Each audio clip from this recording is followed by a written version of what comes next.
Chapter 23 of The Lark by Edith Nesbit. Recording is in the public domain. "Send in tea if I ring once," said Jane, preparing to face Mr. Rochester's mother in a crumpled blue print, with her hair very untidy and her hands deeply empurpled. Her dress was empurpled too, because amid the bushes she had happened to kneel on a currant or two, but of this she was mercifully unaware. The carnation tint in her cheeks, induced by agitation, was very becoming, and she looked her prettiest. But she did not know this either. "Once for tea, Mrs. Doveton. Twice if I want you to let the lady out. At least, of course, Gladys must do that." "I'll be handy, miss, you may be sure," said Gladys enthusiastically. "I'll hang round like in the hall." "No, you won't, my gal," said Mrs. Doveton with some smartness.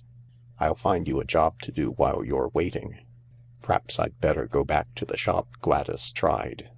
"You hear the drawing-room bell quite plainly there, and I dessay Mr. Herbert wouldn't mind staying to take over the shop when I was called away." "Mr. Herbert," said Mr. Herbert's mother, "will stay where he is, and you'll stay where you are. Don't you be flustered, Miss Jane. I daresay the old lady's quite mild, really. Them short-set men with tempers to match often have quite quiet mothers." "Don't make me laugh," said Jane, beginning to feel some sympathy with the giggles of Gladys. "You'll have tea already, won't you?" She was annoyed to find as she reached the drawing-room door that her heart seemed to have left its normal position just above where you tuck the rose into your belt, and to have shifted itself to less suitable quarters immediately under the short string of beads that encircles your throat. And annoyance changed to fury when she found that she was trembling all over. Had he written to his mother about her? Why should he have written? What could he have said? Why had she come? Why could she have come?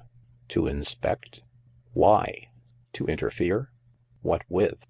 To tell Miss Quested that young men's mothers didn't approve of unchaperoned days on rivers? To say what she thought of unchaperoned girls anyhow, and to take her boy away? Whatever she had come for, her coming would change things so that they could never be the same again.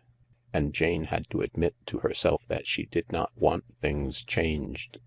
This wonder and these admissions all found time to be between her laying her hand on the knob of the door and her turning it.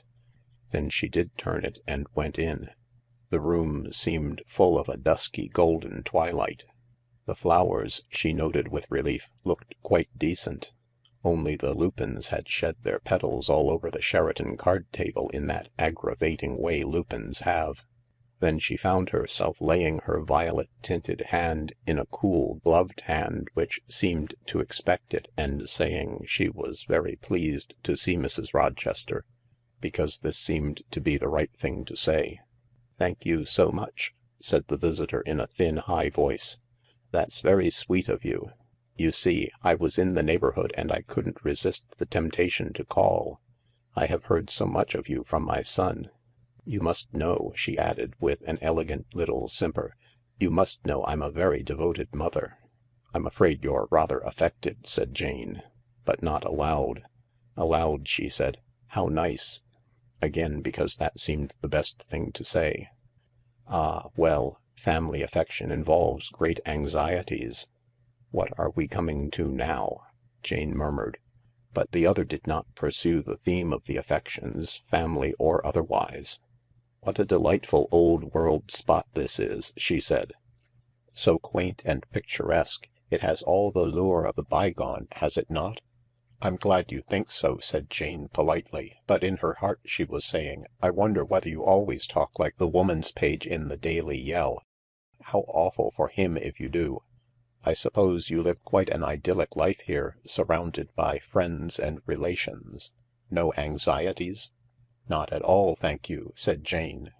"No, of course not. At your age life is a garden of roses, is it not? But what I really wanted to talk to you about was a little private matter between us two," the thin voice went on with a detestable archness. "And I needn't apologise for bringing it up, need I?" for I'm sure it's a subject in which you take an interest. Young people, you know. So sympathetic. Now tell me candidly, and don't be afraid of offending me, dear. Don't you think he's wasting his time? Just the least in the world?" "Who?" Jane felt obliged to ask. "Why, my boy. Don't you think he's wasting his time just a wee bit?" Jane, heavy with astonishment and impotent rage, could only say she supposed his mother knew best. "Oh, no." A delicately gloved but intolerably waggish forefinger was shaken in Jane's face. She would have liked to bite it. "Oh, no, you can judge far better than I can. You have so many more opportunities of seeing my dear boy." Jane ventured to suppose that Mr. Rochester knew his own business best. "Oh, no." The voice was too thin for cooing, but it tried to coo. "Young men never know best. Never. We have to think for them, we poor, weak women. He has his way to make in the world, and—" "Well, let him make it," said Jane, suddenly aware that her temper was going, and feeling that it was almost time it did go. "Ah, but the white hands on the bridle rein. 2 charming girls, quite charming, I'm sure. From a child my son John was so susceptible, almost painfully susceptible." "What?" cried Jane in quite a new voice. Susceptible," said the other, quailing a little. "Nonsense," said Jane loudly, and she leapt from her chair and with one purposeful jerk she pulled up a blind. Then, with the intent ferocity of a well-bred bulldog in a good way of business, she approached the visitor, who retreated with some activity. But in vain. Jane pursued her, caught her by the console table, took her by the shoulders and shook her. "You beast," she said vehemently. "You absolute beast." It was a strange scene. A scene such as that sober drawing-room had perhaps never witnessed. The shrinking figure of an elderly lady being thoroughly and systematically shaken by a small slim girl with flame on her cheeks and daggers in her eyes.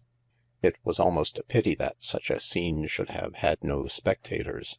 So evidently it appeared to the fates, for they remedied the oversight by permitting Gladys to escape from Mrs. Doveton and enjoy the spectacle to the full through the crack of the library door.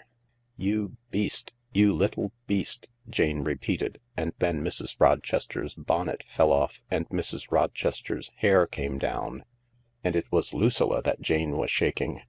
Lucilla, half laughing through the little wrinkles that were now so plainly only grease paint, and begging for mercy in the voice that was her own. "Don't, Jane, don't. You're choking me." "I should hope so," said Jane, and went on shaking. "Didn't she do it lovely?" Gladys permitted herself to say, opening the door widely enough for that purpose. Jane stopped shaking Lucilla. "Have you been listening at the door?" she asked, turning like a whirlwind.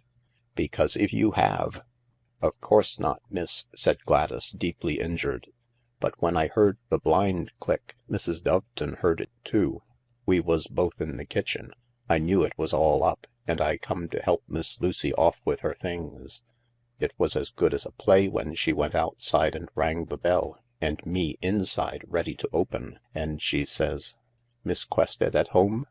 and says she'd seen the advertisement and she wished to recommend a cook. Nobody could have known her." Jane's face cleared a little at this evidence that at least Lucilla had retained some vestiges of tact. She caught at her self-possession. "Well, you needn't wait, Gladys," she said. "The fun's over now. Yes, it was very amusing." She made herself laugh, and reflected that she would have to laugh sooner or later, and might as well begin now and laugh generously. She laughed again, with more sincerity. "I'll help Miss Lucy to undress," she said.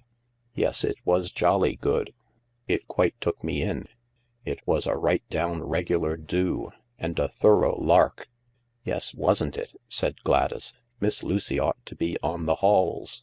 "All right, miss, all right. I'm off." "It was a fair score," said Jane, folding up the silk dress that the false Mrs. Rochester had worn. "You were absolutely it. You took me in completely. Your voice was splendid. About an octave above your natural voice, wasn't it?" and that affected little laugh, like a neigh. You're a born actress, Lucilla. Gladys is quite right. There was something about the voice that seemed familiar, but I thought our Mr. Rochester's voice perhaps was like his mother's." " It isn't a bit like that voice," said Lucilla, spluttering among warm soapsuds. " It was a nice voice, wasn't it?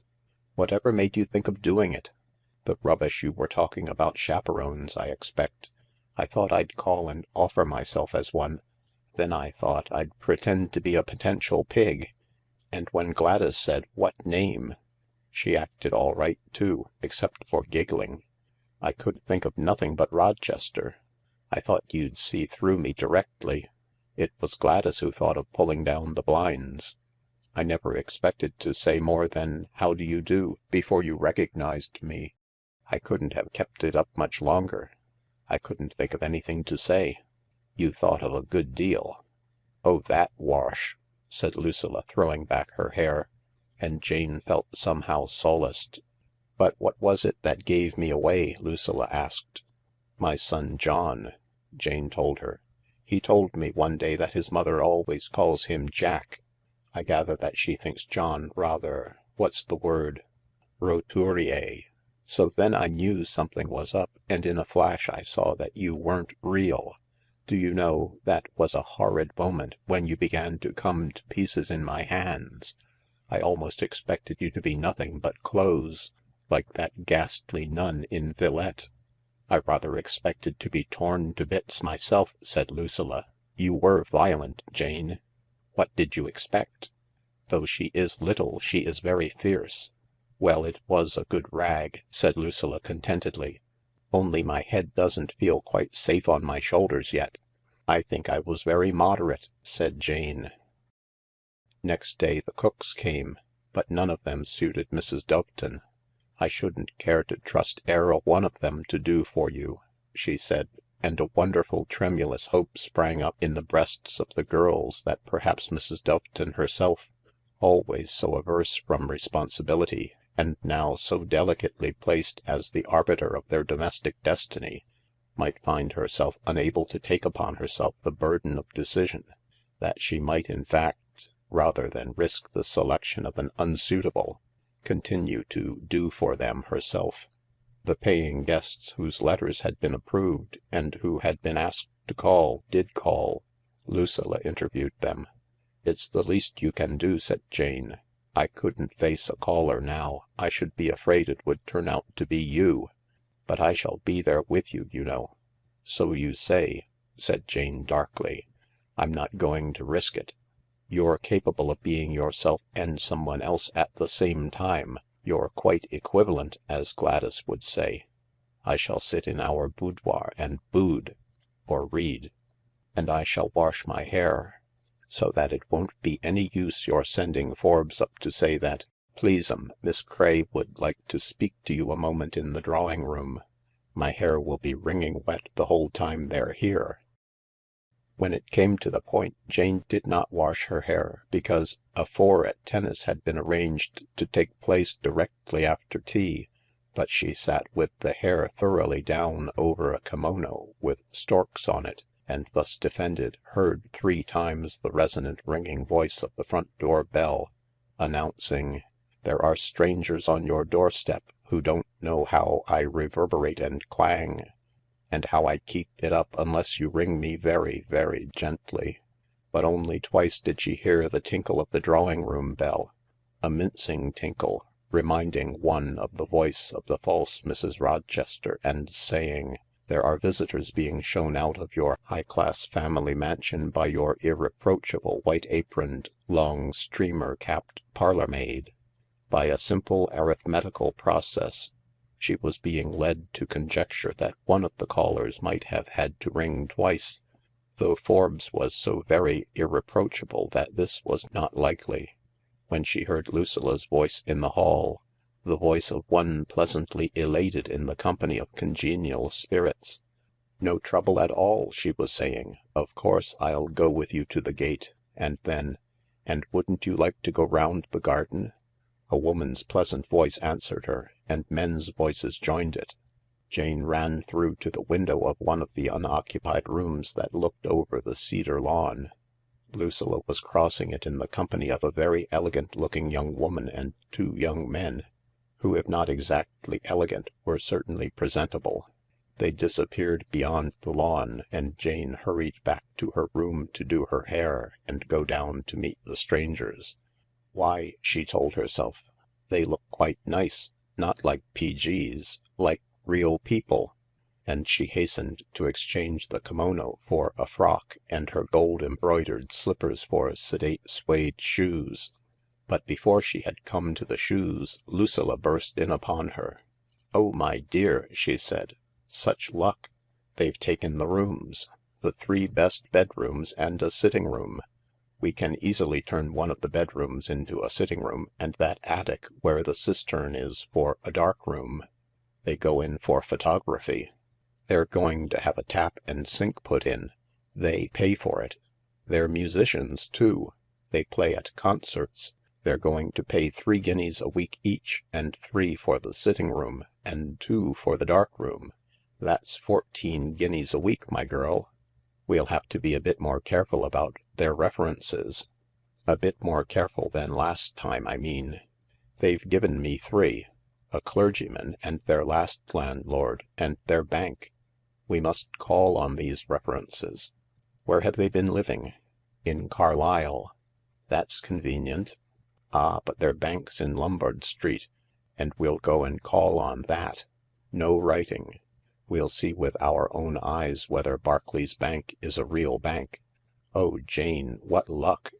They're nice, then? I should jolly well think so. Why, Jane, they're not a bit like P.G.'s. They're just like people, you know. And Mr. Tombs, what about him? Oh, he came and he's taken the top tower bedroom. He's not bad either. Tall, thin, middle-aged, nice face and a nice voice if he'd use it. Blue glasses. He's got references too. Upper Tooting. We can go there, you know. And what's he paying? Oh, 3 guineas, the same as the others. For that horrid poky little room? Oh, well, we can't make these distinctions. He seemed quite satisfied. And if he's no other good, he'll do for a chaperone. Drop it, said Jane. End of chapter 23.